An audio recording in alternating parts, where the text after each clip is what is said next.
Hello students, I am Anurag Dwivedi. I am from नया उजाला social foundation. और आज हम लोग इंग्लिश पढ़ने जा रहे हैं और इंग्लिश के बेसिक्स को पढ़ेंगे। और मैं आपका इंग्लिश का फैकल्टी हूँ जो आपको इंग्लिश सिखाने में मदद करेगा। ओके, आज हम लोग बेसिकली डील क्या कर रहे होंगे कि इंग्लिश हम लोग कहते किसको हैं और इंग्लिश के कुछ बेसिक्स होते हैं वो क्या होते हैं। ठीक है, तो ये जो इंग्लिश है, पहली बात तो एक लैंग्वेज है। क्या है? लैंग्वेज है। ठीक है, और लैंग्वेज जो है आती कहाँ से है? तो कुल मिला के लैंग्वेज आती है साउंड से। कहाँ से आती है? साउंड से। मेरे कहने का मतलब ये है कि पहले लिखा जाएगा या बोला जाएगा, तो आप कहोगे पहले बोला जाएगा। तो मेरे कहने का मतलब केवल इतना है कि जब आप लिखते हो, मतलब जब आप बोलते हो, उसी को जब आप रिप्रेजेंट कर देते हो, तो दैट इज लैंग्वेज। ओके, और ये जो साउंड्स होते हैं इंग्लिश में वो होते हैं 44। कितने होते हैं? 44। ओके, और ये जो 44 साउंड्स होते हैं इसको हम लोग आगे डिस्कस कर रहे होंगे, कौन से होते हैं, कैसे होते हैं। और ये जो साउंड्स हैं इन्हीं को जब आप रिप्रेजेंट करते हो, क्या करते हो? उनको लिखने का काम करते हो, तो उन्हीं का रिप्रेजेंटेशन ही कहलाता है सिंबल्स। क्या कहलाता है? सिंबल। मीन्स जैसे आपने ए, ठीक है, बोला, बी बोला, ठीक है, तो उसी को जब हम लोग लिख देंगे तो दैट इज सिंबल। और इसी सिंबल्स को आप कहते हैं लेटर्स। क्या कहते हैं?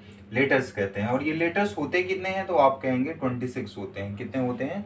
26 लेटर्स होते हैं इंग्लिश में। ठीक है, और इन्हीं 26 लेटर्स के ग्रुप को हम लोग कहते हैं अल्फाबेट। अल्फाबेट किसको कहते हैं? Group of 26 letters. तो ये जो 26 लेटर्स होते हैं इन्हीं को ग्रुप को कहा जाता है अल्फाबेट। थोड़ा यहाँ पे ध्यान दीजिएगा, अल्फाबेट का मीनिंग होता है group of 26 letters and alphabets. जैसे यहाँ पे यस लगा वैसे ही इसकी मीनिंग चेंज हो जाएगी और इसकी मीनिंग हो जाती है नॉलेज। क्या हो जाता है? नॉलेज। ठीक है, तो आप देख रहे होंगे जैसे ही हमने अल्फाबेट में एस लगाया तो उसकी मीनिंग चेंज हो गई, नॉलेज हो गया। इसी तरह और भी सारे वर्ड्स होते हैं, जैसे मैंने यहाँ पे लिखा हुआ है वाटर। क्या लिखा? वाटर।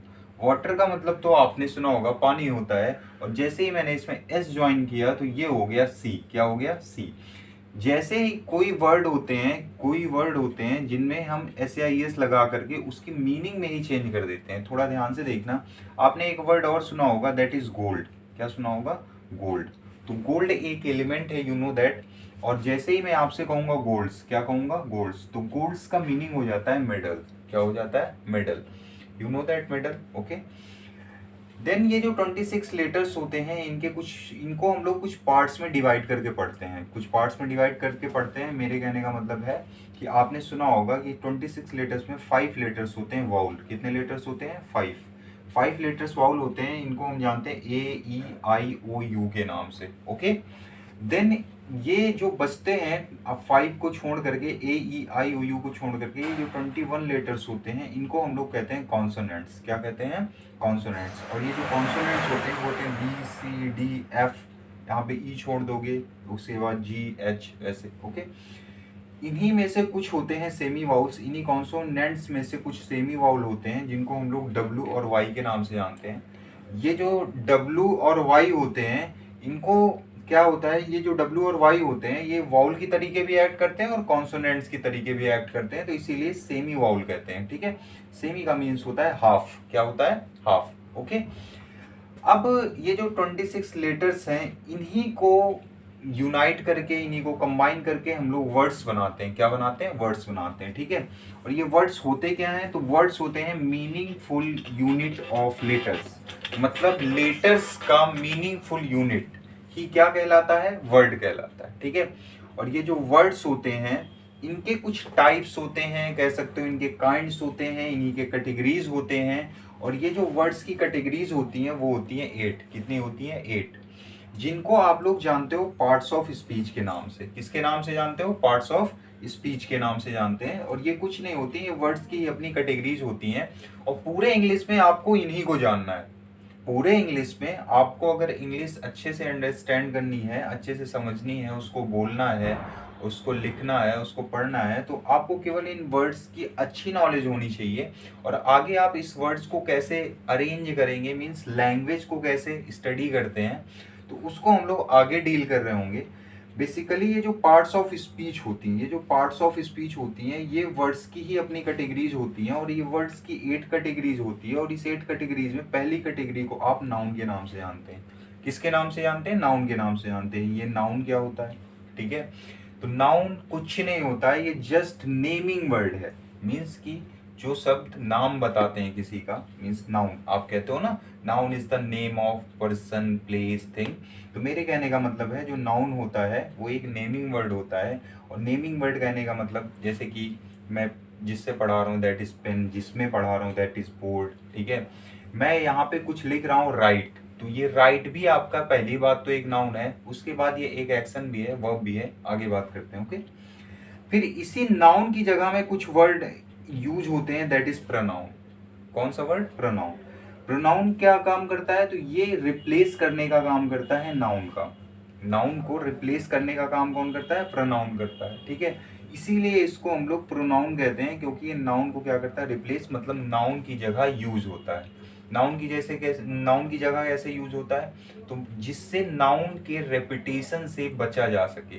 जैसे कि राम एक लड़का है, राम एक जॉब करता है, राम बहुत अच्छा है, तो बार बार राम का हम यूज ना करें, तो इसीलिए हम लोग आगे जाके राम की जगह ही का यूज कर सकते हैं, जो कि एक प्रोनाउन है, ठीक है। इनको हम लोग बहुत अच्छी तरीके से अगले वीडियो में पढ़ रहे होंगे, नाउन का अलग प्रोनाउन का अलग कैसे होता है, वो सारी चीजें हम लोग आगे डील कर रहे होंगे। ये जो एडजेक्टिव होता है, क्या होता है? एडजेक्टिव होता है, ये थर्ड काइंड ऑफ वर्ड होता है। और ये जो एडजेक्टिव होता है ये काम क्या करता है? तो ये क्वालिफाई करता है। क्वालिफाई क्या? तो क्वालिफाई करने का मतलब है कि ये विशेषता बताता है। क्या बताता है? विशेषता बताता है। किसकी विशेषता बताता है? नाउन और प्रोनाउन की। और नाउन और प्रोनाउन आपके, जैसे कि अगर मैं कहूँ कि, मैं यहाँ पे एक चीज लिख देता हूँ, जैसे मैं कहूँ कि ही इज गुड बॉय, तो कुल मिला के आपने देखा ये बॉय जो है नाउन है, बॉय कौन है? नाउन है। और ये जो गुड है ये इसकी क्वालिटी है, मतलब लड़का कैसा है? अच्छा है। तो कुल मिला के कहने का मतलब है नाउन और प्रोनाउन की विशेषता बताने वाला ही शब्द क्या होता है? एडजेक्टिव होता है। वैसे ही चौथी कैटेगरी होती है वर्ब। क्या होती है? वर्ब। वर्ब कुछ नहीं होता, वर्ब केवल एक्शन वर्ड होते हैं। एक्शन वर्ड कहने का मतलब आप मॉर्निंग से इवनिंग तक जो भी एक्शन करते हैं दैट इज वर्ब। जैसे सुबह उठते हैं तो वेकअप, वो भी एक एक्शन है। आप ब्रश करते हैं तो ब्रश, वो भी एक एक्शन है। आप खाना खाते हैं, ईट। आप पढ़ते हैं, रीड। तो that is all are actions, okay. तो वर्ब के बाद ही आपका आता है एडवर्ब। क्या आता है? एडवर्ब आता है, ठीक है। ये एडवर्ब क्या होता है? तो वर्ब में ही कुछ ऐड कर दिया जाए तो उसी को एडवर्ब कहेंगे। तो मेरे कहने का मतलब है कि जैसे नाउन प्रोनाउन को क्वालिफाई करता था एडजेक्टिव, वैसे ही वर्ब को क्वालिफाई करता है कौन? एडवर्ब। तो यहाँ पे मैंने एक एग्जांपल दे रखा है। जैसे मैं आपसे कहूँ कि I run fast, I run fast, तो मैं तेज दौड़ता हूँ। तो मैं तेज नहीं हूँ, मैं कैसा हूँ? मैं दौड़ता तेज हूँ। तो यहाँ पे आई को क्वालिफाई नहीं कर रहा है फास्ट, रन को कर रहा है। और रन आपका क्या है? एक एक्शन है जिसका मतलब होता है दौड़ना। वैसे ही हम लोग आगे बढ़ेंगे, दैट इज प्रीपोजिशन। क्या है? प्रीपोजिशन। प्रीपोजिशन क्या होता है? तो प्रीपोजिशन को आप कहते हैं रिलेटिंग वर्ड। कैसा word? Relating word. Relating word कहने का मतलब है कि अपने से पहले आए हुए शब्द को, मतलब प्रीपोजिशन एक ऐसा वर्ड है जो अपने से पहले आए हुए शब्द को अपने से बाद आए हुए शब्द से क्या कराता है? रिलेट कराता है, ठीक है। तो इसी को आप कहेंगे प्रीपोजिशन। और प्रीपोजिशन के बाद ही आप आते हैं कंजंक्शन में। तो कंजंक्शन क्या होता है? कंजंक्शन एक ज्वाइनिंग वर्ड होता है। मतलब कंजंक्शन दो वर्ड्स को, मतलब दो वर्ड हैं, एक ये पहला और दूसरा। जैसे मैं कहूँ राम और ये दूसरी सीता, अब इसको मुझे ज्वाइन करना है तो मैं कहूँगा राम एंड, यहाँ बीच में मैंने एंड लगाया और कह दिया सीता, ठीक है। यहाँ पे मैंने एग्जाम्पल भी ले रखा है, थोड़ा ध्यान से देखना। यहाँ पे लिखा है चैप्टर्स ऑफ बुक। मैंने यहाँ पे क्या कहा? Chapters of book. हाँ, तो ये जो ऑफ है यहाँ पे वो प्रीपोजिशन है। क्या है? प्रीपोजिशन है। और ये क्या कर रहा है? इन दोनों वर्ड्स को रिलेट कर रहा है। कहने का मतलब है इस बुक के चैप्टर, इस बुक के चैप्टर्स, ठीक है। और यहाँ पे मैं अगर कहूँ आपसे राम एंड सीता, तो यहाँ पे दो लोग क्या हो गए? ज्वाइन हो गए। किससे? एंड से, ठीक है। राम और सीता, यहाँ पे दो लोगों की बात हो रही है और यहाँ पे बुक के चैप्टर की बात हो रही है।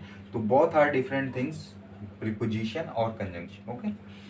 आगे हम लोग बढ़ते हैं इंटरजेक्शन। अब ये इंटरजेक्शन क्या होता है? तो इंटरजेक्शन होता है sudden feeling expressing word. Sudden feeling expressing word कहने का मतलब है अचानक जो फीलिंग आपके अंदर आती है उसको आप किसी आवाज में क्या करते हैं, एक्सप्रेस कर देते हैं। मीन्स कि अगर आप मैच खेल रहे हैं, क्या कर रहे हैं, मैच खेल रहे हैं और लास्ट बॉल में 6 की रिक्वायरमेंट्स है और जैसे ही छक्का पड़ा मैच आप जीते, और जैसे ही आप मैच जीते तो आपके मुंह से एक आवाज निकली, दैट इज हुर्रे।